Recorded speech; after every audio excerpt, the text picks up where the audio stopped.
Vamos agora às notícias do futebol. Carlos Ferreira, bom dia. Bom dia, Márcio. Bom dia a todo mundo. Nós estamos vivendo a Copa do Mundo do futebol feminino, né?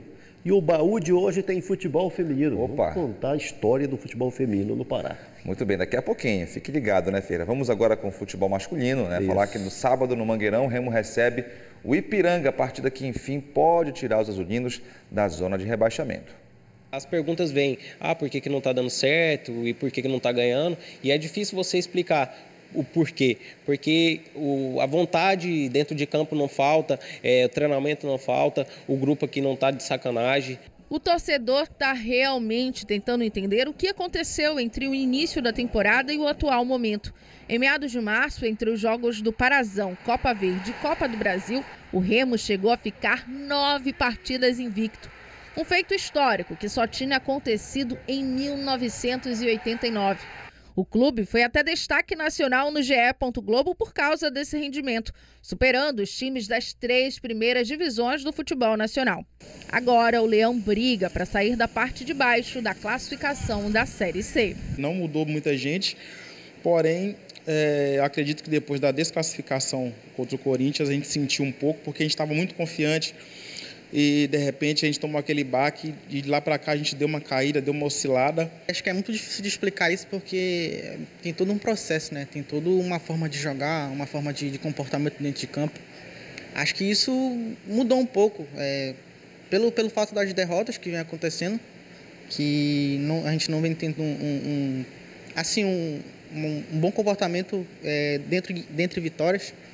Mas eu acho que é toda essa forma de comportamento mesmo, de resultados que não vem acontecendo, que tem feito com que a gente não tenha tido êxito em algumas situações das partidas. O impacto das primeiras derrotas fez o elenco azulino atingir uma outra marca histórica, mas essa bem negativa. Este ano o Remo perdeu as 4 primeiras rodadas do Brasileiro. Foi o pior início na Série C desde 1979, quando o time perdeu 3 jogos seguidos. Atualmente, em 14 rodadas, o Leão acumula 3 vitórias, 5 empates e 6 derrotas, resultando em apenas 14 pontos na competição. O Remo tem 5 jogos para sair da zona de rebaixamento e tentar se classificar para a próxima fase da Série C. Os jogadores reconhecem que é um momento difícil, mas para superar um problema, primeiro é preciso reconhecer que ele existe. E isso eles já fizeram. Na última zona mista com a imprensa, eles abriram o coração. Falaram da pressão que tem sofrido. Pressão hoje em dia é você não ter um trabalho, né? Você não tem nada para dar para os seus filhos, um pai de família sair de casa e voltar, fazer umas banana. Acho que isso que é pressão. Acho que a gente faz o que a gente ama, a gente faz o que a gente gosta e eu não vejo pressão nenhuma. A torcida tá certa em cobrar, tem que cobrar mesmo. Da mesma forma que eles cobram nós lá fora de campo, a gente tem se cobrado aqui dentro. E dessa vez foram assertivos no que precisam melhorar. É uma falta de atenção, uma concentração num lance ou outro, um lance que você vai, outro lance que você não vai. Claro que 90 minutos ali você vai ter uma hora que você vai estar cansado, abafado e faz parte o adversário usar essa fraqueza que você tem. Isso faz a diferença e a gente vem pecando nos detalhes dos jogos. Com tudo isso em mente, resta ao elenco azulino treinar e tentar melhorar no próximo jogo.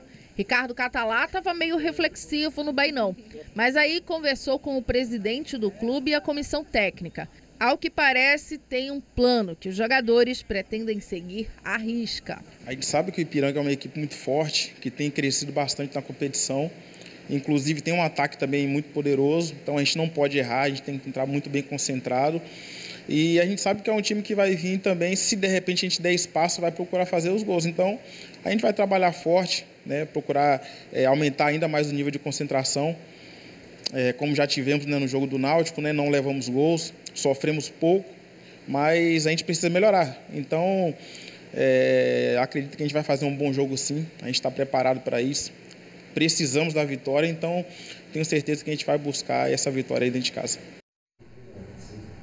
O Ipiranga viveu uma fase crítica na competição, aí trocou de técnico e nessa troca, com a chegada do Gerson Testoni, o Ipiranga deu sinal de reação nas 2 últimas rodadas, já vem mais animado para esse jogo contra o Remo e trazendo o vice-artilheiro da competição, que é o Eric, autor de 9 gols no campeonato. Então o Diego Ivo tem toda a razão quando chama atenção para essa virtude do time do Ipiranga e mostrando o quanto o Remo precisa se impor e que o Remo tem também uma virtude. O time tem, na fase do Catalá, tem tido um rendimento defensivo muito aceitável. O ofensivo é que deixa a desejar, a produção de gols é que deixa a desejar, mas na função defensiva o time tem se comportado bem.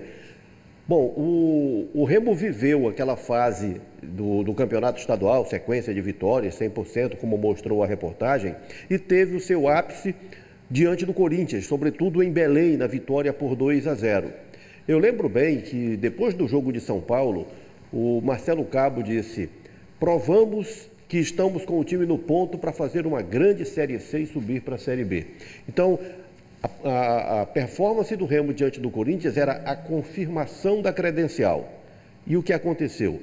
Houve, dentro do próprio time, a ilusão de que o Remo já estava acima da concorrência e um péssimo começo de Série C com 4 derrotas consecutivas, o que gerou um déficit que não foi possível tirar nesse trabalho do Ricardo Catalá. O Remo teve que remar contra a maré, contra a maré pelo péssimo começo de competição e saiu da zona do rebaixamento, voltou, saiu, voltou, hoje está dentro dessa zona, tem a rodada do fim de semana para de novo tentar sair e engatilhar ou simplesmente decolar para o seu objetivo, que é de sair e de fechar a competição fora da zona de queda. A reportagem mostrou muito bem a questão do parazão, né, Ferreira? Mas a gente, analisando, você comentou muito bem a questão dos jogos contra o Corinthians, né? Foram 2 bons jogos que o Remo fez diante do Corinthians, a equipe de Série A, embora tivesse numa fase ruim.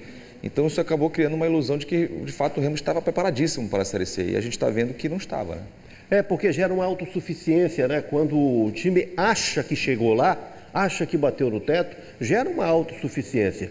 E daí veio a queda. E isso, digamos assim, dentro do próprio elenco do Remo, há essa compreensão de que ali houve uma certa, não sei se a gente pode falar de acomodação, né? Mas acho que a expressão mais apropriada é essa. Houve uma autossuficiência que causou prejuízo.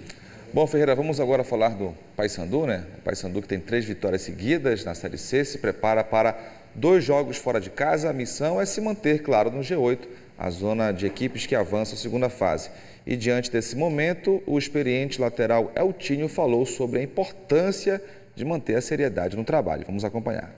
Temos bastante jogadores experientes no elenco, então logo depois do jogo, né, na reunião no vestiário ainda, já foi falado sobre isso, né, de ter o pé no chão, né, a gente comemorou bastante essa última vitória, né, as últimas 3 vitórias, e agora é já pensar no América, pezinho no chão, respeitando o adversário, que vai ser um jogo difícil. A gente tem que encarar da mesma forma, né, quem está lá em cima e quem está lá embaixo, né, da nossa sequência de 3 vitórias, uma foi contra o líder fora de casa, poucos esperavam, só a gente aqui dentro que acreditava na vitória lá veio. Tem que acreditar e buscar a vitória independente da posição do adversário, né? Tivemos aí 3 vitórias seguidas e estamos em 7º. Imagine se a gente não ganha, né, uma partida, provavelmente a gente estaria fora. Agora é ter tranquilidade, continuar trabalhando e buscar a vitória independente do adversário. Tem um jogador que simboliza bem a história do Paysandu na temporada, particularmente na Série C. O Eltinho, um jogador de 36 anos, que já foi muito contestado, já esteve cotado para ser dispensado. Na verdade, ele permaneceu pela frequência de lesões, porque o clube não pode dispensar, não pode demitir um jogador lesionado. Então, recupera o Eltinho, dá um tempo, ele volta. E outra coisa, entrada e saída de jogadores, laterais esquerdos que o Paysandu contratou, dispensou e o Eltinho foi ficando. Nesse crescimento do time do Paysandu, o Eltinho simboliza bem esse crescimento. Hoje é um jogador importante para a equipe. E aí, quando a gente fala do Eltinho, é a realidade do Paysandu. Um time que teve nas mãos do Hélio dos Anjos uma grande reação, comprou as ideias do técnico, no sentido de intensificar trabalho, de mudar a conduta, tornar-se competitivo.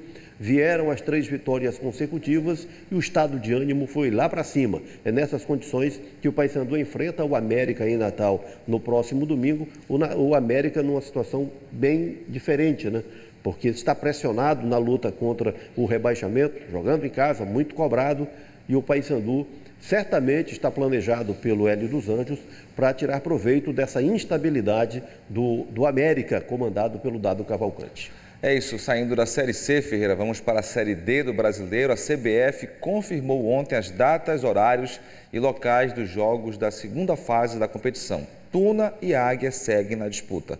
A Lusa faz o jogo de ida contra o Maranhão Futebol Clube já no sábado, no estádio Castelão, em São Luís. Está aí os horários para você. O segundo jogo vai ser no outro sábado, dia 5 de agosto, no Souza, aqui em Belém. Segunda-feira, o Águia faz no Zinho Oliveira e Marabá o primeiro confronto diante do Atlético Cearense. O jogo que define quem avança será domingo seguinte, dia 6 de agosto, no estádio Presidente Vargas, em Fortaleza. Está aí, então, horários, datas de Águia e Tuna que seguem na Série D. Confirmação daquilo que nós adiantamos ontem no final do Bom Dia. E o Águia fez a opção por jogar na segunda-feira, muito por conta dessas concorrências de praias, no último fim de semana de julho. Tem a Praia do Tucunaré lá em Marabá, o pessoal adora aproveitar, né? E para ter a torcida em peso, Claro. para ter a força, essa força da torcida que o time do Águia absorve muito bem, tem uma interação muito boa com o público. Quando joga em Marabá, com casa cheia, o Águia fica mais forte e vai precisar construir resultado diante do Atlético Cearense na segunda-feira, enquanto a Tuna, que tem se mostrado um time muito regular no seu rendimento. A Tuna começou ali meio patinando, mas depois que engrenou, né, Ferreira? Embalou na A Tuna competição. perdeu o primeiro jogo para o trem lá em Macapá e depois teve uma sequência de 11 rodadas sem perder no campeonato. Aí teve a derrota para o Nacional e agora enfrenta o Maranhão, que é um time que se classificou também com muito mérito, que também tem uma boa regularidade, jogo lá em São Luís, e a Tuna vai lá para confirmar o seu potencial. E nesse bom momento da Tuna, você destaca o Paulo Rangel, um dos artilheiros da competição, né, Ferreira? Então, o principal artilheiro da Série D é o Pablo Tomás, do Operário do Rio Grande do Sul, e depois dele vem um ex-azulino e um ex-bicolor. O ex-azulino é o Heron, do Caxias, com 11 gols, e com 9 no terceiro lugar está o Marcelo Toscano. Lembra dele, né? Sim, atuou no Paysandu ano passado, não foi, Ferreira? Não chegou a fazer sucesso no Paysandu, mas na Portuguesa, lá do Rio de Janeiro, tem 9 gols no campeonato. Pois bem, o Paulo Rangel, com 7 gols, vem a seguir. Vamos ver o Paulo Rangel em ação pela Tuna Luso Brasileira, porque ele é uma das armas principais da Tuna Luso Brasileira. E aqui, Márcio, vale dizer o seguinte: primeiro, um jogador veterano e tudo, bem experiente, com rodagem internacional. É que o Paulo Rangel é fruto da Tuna, né? Ele saiu da Tuna Luso Brasileira para construir a história dele e agora está em fase de fechamento de carreira a serviço da Tuna Luso Brasileira. Retribuindo, né, Ferreira? Tem 56 jogos pela Tuna, tomando as temporadas, 56 jogos, tem 30 gols com a camisa da Tuna, 7 marcados neste campeonato. Então é um jogador que tem a sua importância nessa campanha de recuperação moral, inclusive, da Tuna, né, que volta a dar orgulho à sua torcida e transmitir esperança também. Muito bem, tá aí então a Tuna jogando fora de casa sábado, vamos ficar na torcida pela Lusa. E agora, Ferreira, o que temos agora? É hora de viajar no tempo, né? Hora do baú.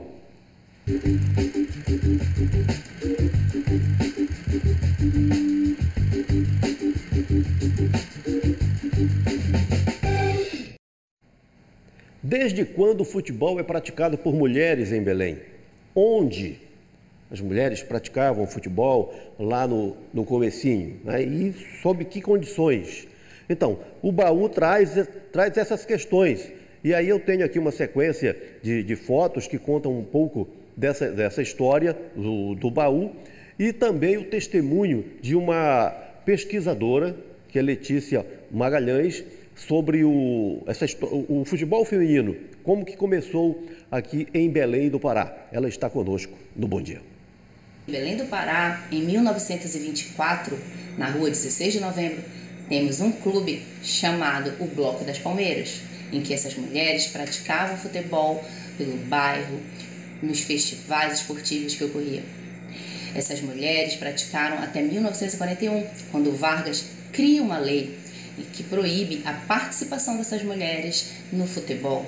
Mesmo assim, elas burlavam e continuaram a conquistar o seu espaço. Na década de 60, 70 e 80 do século XX, mulheres como a Dona Maria de Belém, do São Domingos, mulheres como as meninas do Fuzuê, do João Adário, mulheres como as meninas atletas do Independente, do futebol da Tuna Luz Brasileira, do Clube do Remo, mulheres do Paysandu, atletas que buscavam o seu espaço. Elas continuaram a praticar o esporte, um esporte que era discriminado por parte da sociedade.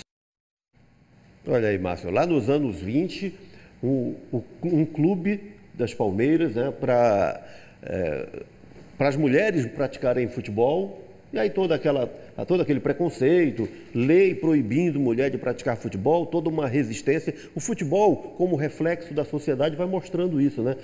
Até no futebol elas tiveram que vencer preconceitos, mostraram fibra, lutaram para hoje o futebol ser uma festa mundial, como está sendo na Copa do Mundo, né? E aqui no Pará, da mesma maneira. Vamos ao apogeu, aquele momento, digamos, de apoteose do futebol feminino no Pará. 2017, Pinheirense, campeão brasileiro do futebol feminino.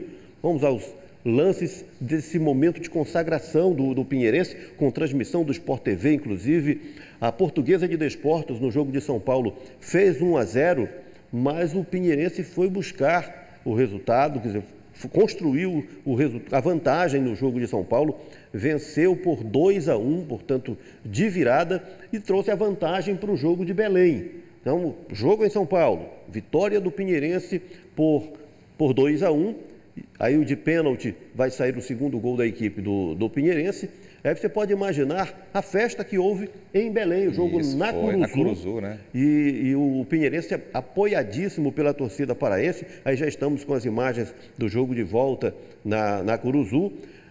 Torcedores do Remo, do Paysandu, Tuna e Flamengo, Fluminense, todo mundo lá apoiando o Pinheirense. O Pinheirense perdeu o jogo por 1-0, mas como fez um gol na casa do adversário, levou o título, já foi campeão.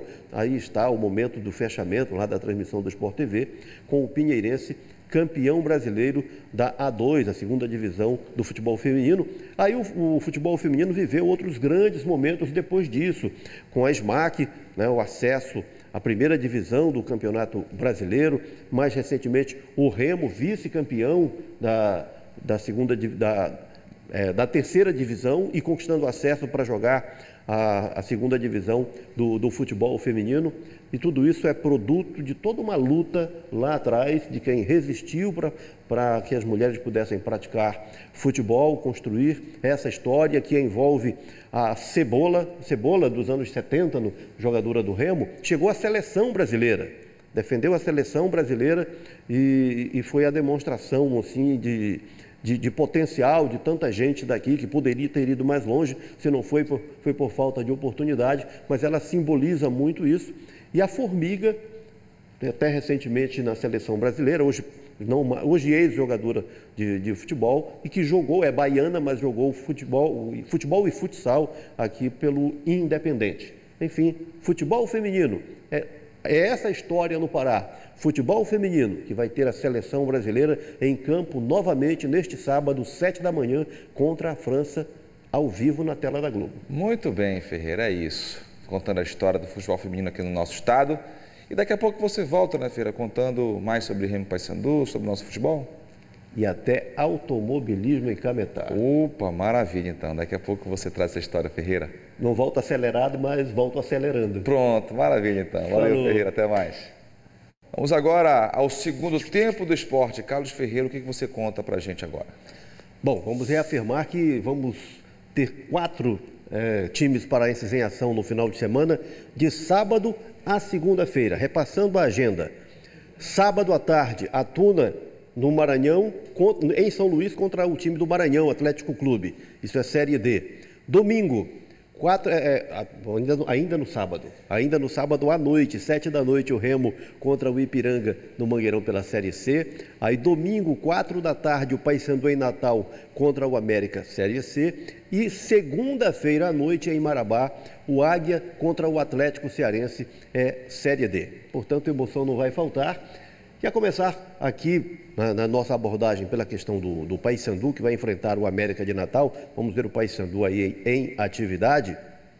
Num momento, Márcio, que é para lá de especial, numa virada de chave que parecia inimaginável, né? O torcedor do Paysandu, nem o mais otimista poderia acreditar, depois daquela derrota em Belém para o Brusque por 2-0, no que podemos considerar a pré-estreia do técnico Hélio dos Anjos. Foi o primeiro jogo dele, praticamente. Então, poderia imaginar que o Paysandu, de repente, se tornasse esse time competitivo, confiante, que engatou 3 vitórias seguidas, que entrou para a zona de classificação, que defende essa posição, portanto, no domingo contra o América.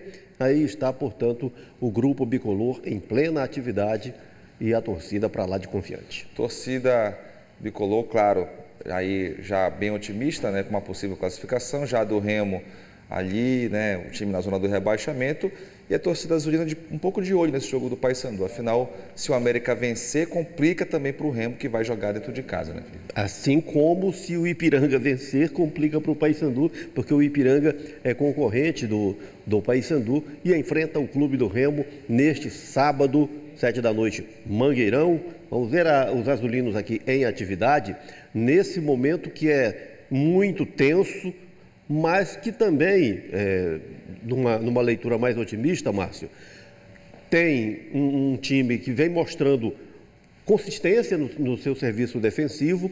Isso significa muito para esse período. O que o time não pode é perder a organização e cair em desespero. Sim. Tem que manter o equilíbrio emocional, que tem sido uma tecla muito batida pelo técnico Ricardo Catalá. Estamos vendo ali ele estava numa conversa com o presidente, agora está com o auxiliar. Então o Ricardo Catalá está muito preocupado com a serenidade da equipe, com o equilíbrio emocional. O Remo vai depender muito disso nesses 5 últimos jogos para conseguir a pontuação necessária ao seu objetivo de evitar o rebaixamento. Essa reta final para o Leão Azul já vale a partir da noite deste sábado. Bom, Ferreira, vamos agora com os times amadores, a participação do pessoal de casa? Vai comigo aí. Na tela, quem é que chega primeiro? Boca Júnior de Cururupu. Maranhão, olha, nós já tivemos aqui time do Amapá, tivemos do Ceará, tivemos um do Rio, temos agora um do Maranhão chegando aqui no futebol amador. Aí está o Boca Júnior de Cururupu, Maranhão. E agora? Agora nós chegamos ao bairro da Sacramento, aqui em Belém, com o Barcelona Geração 90, mas nós estamos vendo aqui 7 jogadores. Eu imagino que essa é a galera da panela, né? Pode estar faltando mais gente. Reuniram só panela para foto. Aí o Barcelona da Sacramento, Galo Duro, Distrito Industrial de Ananindeua. Sabe aquela história no jogo de cozinhar o galo? Não está valendo contra esse time aqui, porque esse é o Galo Duro. E agora, depois do Galo Duro, os malas do conjunto Girassol, Águas Lindas, Ananindeua. Aí os maletas. E agora, Barça, mais um Barcelona. Bairro do Curió, Belém. Aí o Barcelona do Curió. É a vez do Clube do Remo de Ourém. Aqui é o seguinte, rola uma pelada, que eles chamam lá de Inimigos da Bola, e aí tem repara, né? Então essa é a galera do Remo, lá da pelada dos Inimigos da Bola, em Ourém. Escolinha do Professor Maurício, São Miguel do Guamá. Aí é futebol com inclusão social, oportunidades abertas, a prática para a garotada. E essa foto aqui tem relação direta com o momento que nós estamos vivendo, a Copa do Mundo de Futebol Feminino. As meninas de Genipaúba, Santa Bárbara, todo mundo de rosa, né? Não todo mundo, tem alguém de amarelo ali. Mas enfim, está aí o time das meninas de Genipaúba, Santa Bárbara. Maravilha. Tem mais participações, Ferreira. Tamanduá Esporte Clube de Souziel, região do Xingu. Esse time aqui não morre de fome, Márcio. Por quê, Ferreira? Tamanduá se alimenta de formiga, isso não falta em lugar nenhum, né? É verdade, mas mais na beira do campo, né? Então, aí o time do Tamanduá. Fechamos ou temos mais? Temos mais uma aqui, que é o time das Pedrinhas, de Santarém Novo. Aí o Santarém Novo com o time das Pedrinhas, fechando o desfile dos amadores aqui no BDP. Ferreira, vamos agora a Cametá, mais especificamente na Vila de Curuçambaba. Por lá teve um evento bem tradicional que reuniu a galera que curte automobilismo com adrenalina. A Fábia Cepeda acompanhou. A tranquilidade da Vila de Curuçambaba, às margens do Rio Tocantins, é interrompida pelo barulho das motos.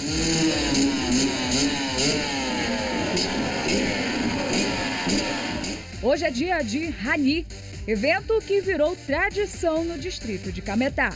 Ano passado foi cerca de 70 pilotos, né? Esse ano está esperando mais, porque a cada ano que passa, né, vem mais pilotos e convidados também.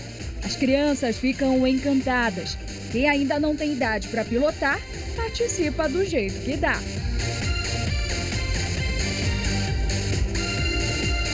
Danilo emprestou a bike do irmão. Trilha é muito legal, a senhora se suja, faz o que quiser. O amor por esse rally ultrapassa gerações. Esse ano, o Eduardo veio acompanhado do filho. Aqui em Curuçambaba já são uns 6 anos já, vindo direto, não perco uma, né? Que aqui é uma cidade boa de ir brincar. A gente vai correr o primeiro lugar, né? Conseguir, né? A gente vai correr, bora se vai dar bom. Essa é a 9ª edição da trilha, mas para o Reginaldo vai ser a primeira vez. Sou lá de Tailândia, foi um trajeto muito longo, pegando estrada de chão, balsa e preparada. Toda a trilha a gente está preparado, né? O evento. Pela estrada que dá acesso à vila, uma multidão segue as motos até a linha de largada. Esse é o ponto de partida do Rally. É debaixo desse sol forte que os motociclistas vão percorrer 72 quilômetros de trilha. O percurso é considerado de média dificuldade pelos participantes, mas essa edição estava mais difícil. Com a chuva da madrugada, a trilha enlameada deu mais emoção ao percurso. Alguns moradores que tentaram seguir as motos acabaram se dando mal. Essa sandália teve que ficar para trás. É uma trilha que a gente fez com muito amor e carinho. Um pouco de lama, um pouco de tronco, um pouco de terra, né? Garapé também. Mas o legado continua, né? Quem não tem a manha, não entra na lama. A trilha passa por dentro de 4 comunidades. Quando ouvem o ronco das motos no meio da floresta, os moradores interrompem a rotina.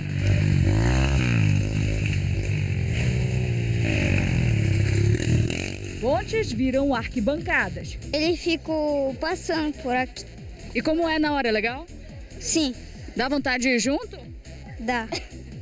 A gente veio para trazer eles para olhar como é legal, né? Porque a gente gosta dessa adrenalina e o pai deles, a gente já vem desde pequenino para eles ficarem olhando para ver como é, né? No Igarapé, a água fica perto de engolir as motos. É preciso técnica para passar.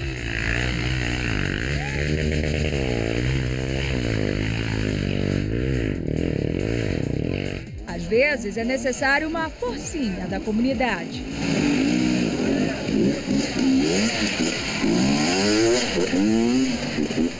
Alguns ficam pelo caminho. E aí, o que aconteceu?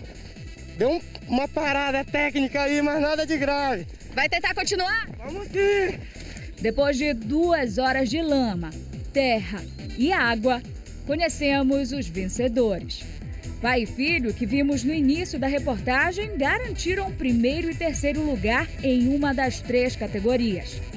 Com o percurso concluído, a sensação é de dever cumprido. Muito feliz, porque dá muito trabalho, né?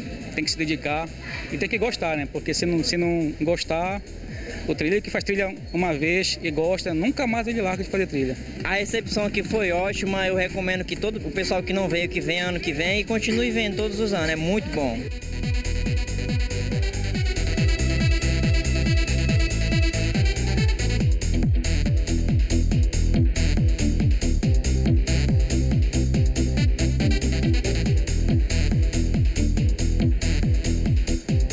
Bom, claro que tudo aí chamou atenção, mas em particular o maranhense que se deslocou lá do Maranhão, com uma viagem que não é nada simples, para participar desse evento. Isso mostra a dimensão do evento, com natureza, com confraternização, com disputa, tudo contido no que valeu muito a pena. Maravilha. Valeu, Ferreira.